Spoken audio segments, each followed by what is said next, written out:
দেখে মানুষ দৌড়ায় পারে না কে রে দাঁড়াও ওই ওই তোমার মাস্টার সাহেব গেল কই মাস্টার তো চলে গেছে শোনো না ইলাস ভাই তোমাকে মাস্টারে না আমার অনেক ভালো লাগে তুমি তো জানো আমার বিয়ে শাদী হয় না তাই পাত্র খুঁজতেছি উড়ি বাবা তুমিও তো ভাব লইতেছো শোনো না তুমি না আমার ভাই মাস্টারে দিয়া আমার একটু বাপ সাপ লাগাই দাও না এই তোর কোন কোয়ালিফিকেশন আছে মানে তোর শিক্ষাগত যোগ্যতা কত এটা আবার কি বুঝতে পারছি তুমিও আমার মতো মূর্খ কি কও যাই হোক তোমাকে এই মাস্টারের সাথে যদি প্রেম প্রীতি করতে মানে ভাব ভালোবাসা করতে হয় তাহলে তোমার মাস্টার সাহেবের কাছে তোমার প্রাইভেট করতে হবে মানে তাহলে তোমাকে কেমিস্ট্রিটা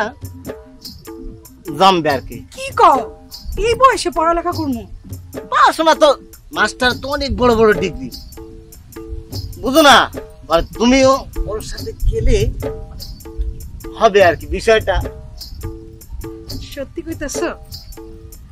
আমি তো কইতেছি সত্যি আর তুমি দেখো ভাবি চিন্তে কি করবা না করবা তোমার ব্যাপার তাইলে তুমি এক কাম করো না তুমি মাস্টারে কইয়া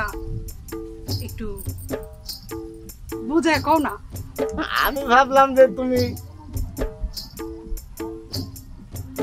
ঠিক আছে আমি দেখবা কোনো সমস্যা নাই কিন্তু তুমি এই মানে শাড়ি পরে থাকবা কিন্তু লাল টকটকা শাড়ি থাকলে সেটা পরে আসবা তাহলে তো সুন্দর লাগবে তুমি সুন্দর মানুষ তো তাই আচ্ছা লাল শাড়ি তো নাই তবে ভালো শাড়ি আছে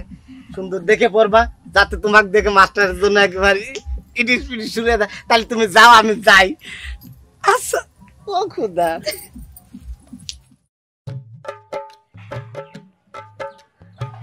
বুঝতেছি না এমন কোন জিনিস যে আমার মধ্যে নাই এমন কি জিনিস নাই আমার মধ্যে যেটার কারণে হচ্ছে কোনো মেয়ে ছেলে পেলে আমাকে পছন্দ করে না